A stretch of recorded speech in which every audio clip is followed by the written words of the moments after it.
I'm Matt Orlando. I was in the United States Air Force active duty from 1978 to 1983, and then I had the privilege of joining the Air National Guard from '84 till I retired in May of 2008. I used to control, I call fighter aircraft. Best way to describe it is where FAA, his job is to separate aircraft, my job was to intercept aircraft and make sure they didn't get into our battle space. I did that for about 20 years, and I enjoyed it immensely. And then I had spent 10 years up at headquarters. Unfortunately, I had to go to headquarters for a while, but I also had a mission during the time frame of where we had drug interdiction missions, as well as border control missions, as well as defense of after 9/11, defense of our nation. So I served in numerous capacities: Cold War, Iraqi War era, and of course after the attack on 9/11. I didn't realize this until about 5 years ago, but my great-grandfather, my grandfather on my mother's side served in World War I, and I didn't know it all these years. His 3 sons served in World War II. My cousins on my mother's side, I had several of them served in Vietnam, as well as on my father's side of the family. My father was an Air Force veteran. He served 4 years during the Korean War, and my Uncle Joe, his brother, served during the Korean War. All this stuff, you know, you don't realize the legacy.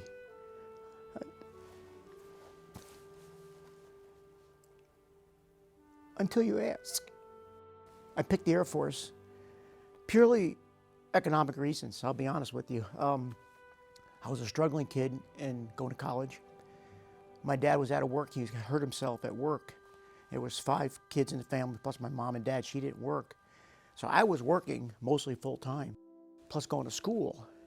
And I literally, my sophomore year, was thinking of leaving college to go work full-time. One day, a cadet who was in a university across the street from us walked in, and he had this blue uniform on and ribbons, and I said, "Man, I know you this whole semester. I didn't realize you were in ROTC."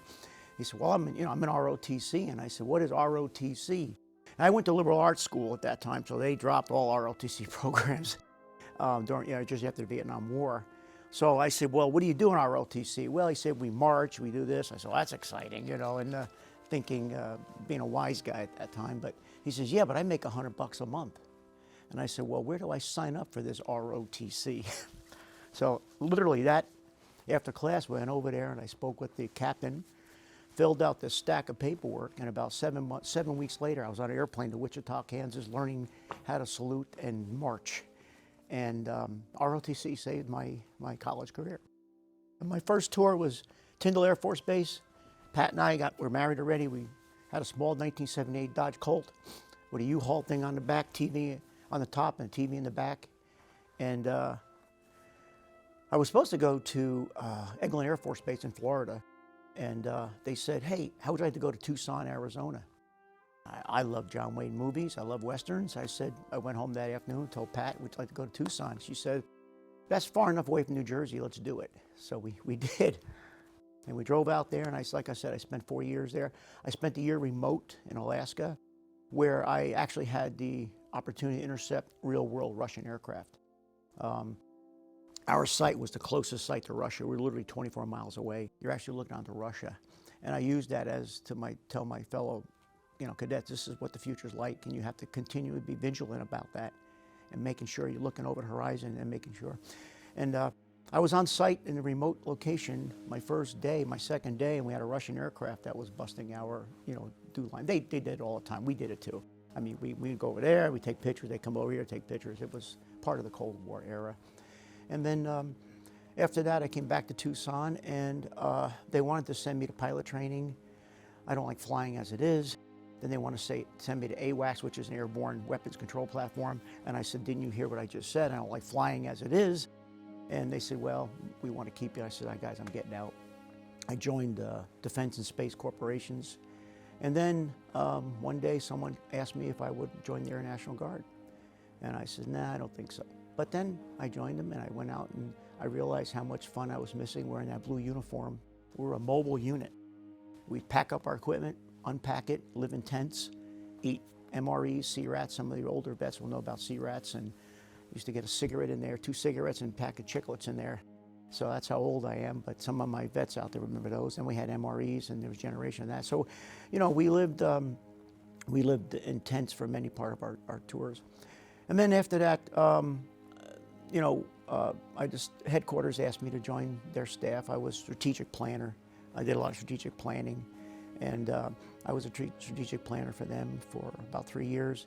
And then I became myriad. When 9/11 hit, what we did called a joint task force. We had the Army and Air Force all under one command, and I was the chief of staff that worked for an Army general. And my job was obviously to run his chief of staff. We had about 150 people that reported to me at that time, and then later on I became the Air Force chief of staff, where we had about 2,000 airmen. So it was a you know, it was a fun time. It was a great time, but it was a lot of issues you had to juggle, and of course with Iraqi war going on, the Afghanistan war going on, the border issue. We had multiple missions as the Air National Guard. I had the privilege of being on active duty when the president and they had the debate here. So that was fun. We were ready to mobilize if something should happen. Thank God it didn't. So it was an enjoyable career. I retired 2008 as a colonel. Just lucky, obviously, just the right place, the right time. So, but yeah, it was great time.